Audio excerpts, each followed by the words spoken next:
Once again, the conflict in the Middle East has reached the edge of a dangerous and frightening precipice.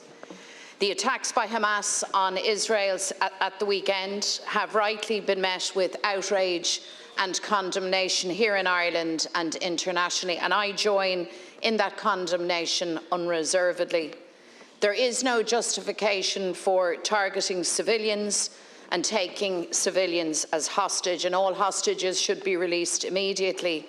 Our thoughts are with everyone hurt and harmed, and we hope for the safety of Irish citizen Kim Damty, who is missing. Taoiseach, these attacks have occurred against the backdrop of decades of deep injustice. Israel brutalises the Palestinian people daily. Palestinian self-determination is ruthlessly suppressed, and for decades the Israeli state has breached international law through collective punishment, annexation, the confiscation of lands and the imposition of an apartheid regime. And all the while the international community has, at best, looked the other way. At worst, it has facilitated Israel's breaches of international law, undermining the pathway and efforts to achieve the agreed two-state solution. So now, as we speak, Israel's retaliation and collective punishment of Gaza is already underway. Israeli rockets rain down hell on an impoverished, beleaguered refugee population, half of whom are children.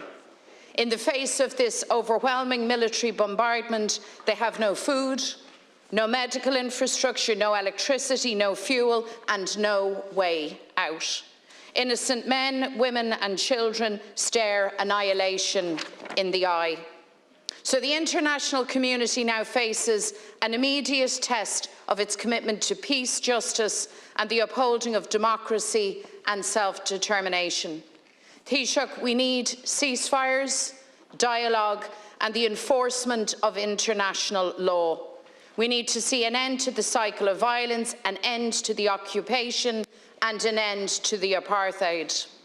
I want to welcome the statement made by EU Foreign Affairs Chief Josep Borrell, who has called out Israel's bombardment as a violation of international law and who has insisted that EU humanitarian aid to Palestine will continue. The Irish government was right, absolutely right, to intervene to help ensure this remained the case. Mr. Borrell has stated very clearly that political engagement and renewed commitment to a peace process can still yield progress, and I agree with him. There is hope. Taoiseach, Ireland can play an immensely positive role. Our own history of oppression, colonisation, dispossession gives us a valuable perspective to make a real difference. The Irish peace process shows that there is always a way to resolve even the most bitter, intractable situations. So, we must use all our diplomatic influence and be to the fore in driving a decisive international intervention in the Middle East. Is féidir le héireann ról ríthóbhachtach agus dearfacha imirte daca le bacachar an iréigean breise agus chun bailach aithniúte chun na síochána an aimsiú sa man iarthar.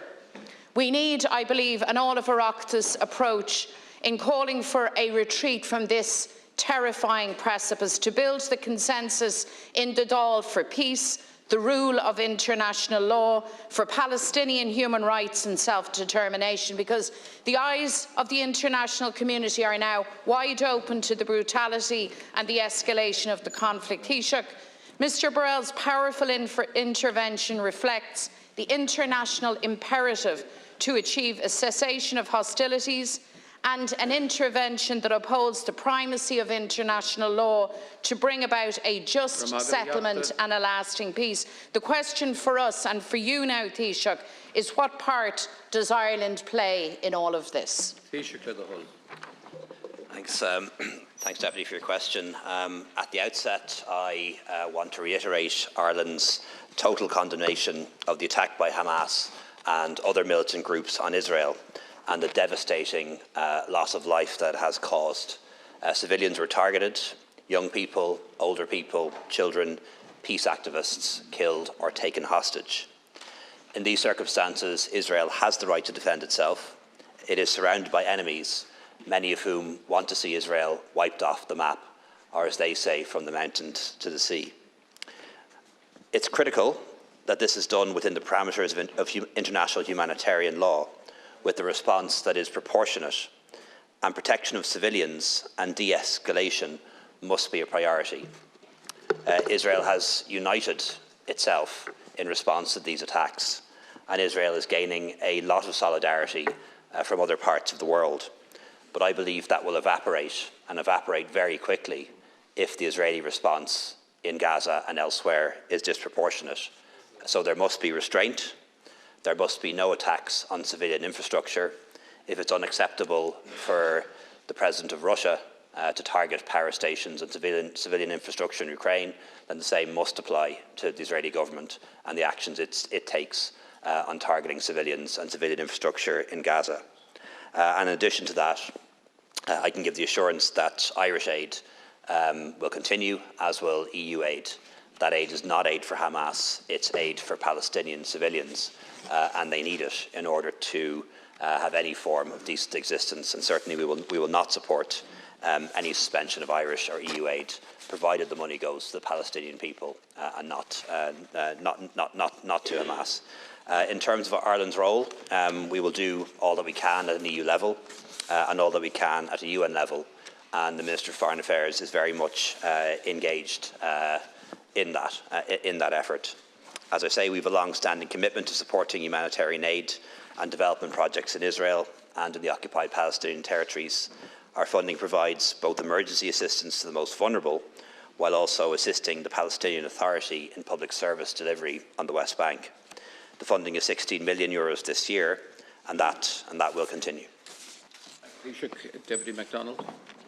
Thank you. And Taoiseach, I very much welcome your confirmation of the fact that aid will continue to the Palestinian people, and also your insistence, quite correctly, that the rule of law be applied equally without fear or favour, and that the Israeli state is not exempt to the rules which apply to all others, and that the Palestinian people have rights that are inalienable and that must be vindicated, not just now in a time of acute conflict, but always. And here's the problem, Taoiseach. You see, for far too long, day in, day out, week in, month in, year in and year out, the Palestinian experience has been one of desertion by the international community.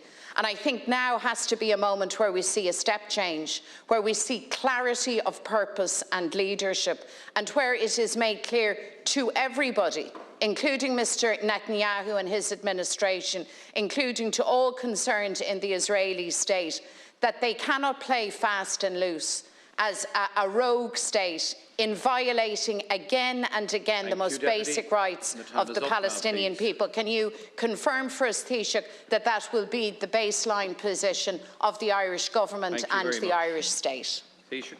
Thanks, Deputy. The baseline position of the Irish government is that we can only bring peace to the region through a two-state solution. I think that becomes increasingly difficult with every day that passes, with every settlement that is built. But we still believe that the best solution, the only solution that will bring peace to the region is a two-state solution, and that's the outcome which we support and we strongly support. There has to be a willingness on both sides for that to be the case. And you've called out the Prime Minister of Israel and what would appear to be his unwillingness to engage meaningfully in peace talks in the way his predecessors did, whether it was Ariel Sharon or Yitzhak Rabin or Ehud Barak. All sought a two-state solution, but it has to come from the other side too. And I don't see that leadership in Palestine. I certainly don't see it from Hamas. And Hamas is hell-bent on the destruction of Israel, on wiping Israel off the face of the earth. And they must change that policy. They must renounce terrorism.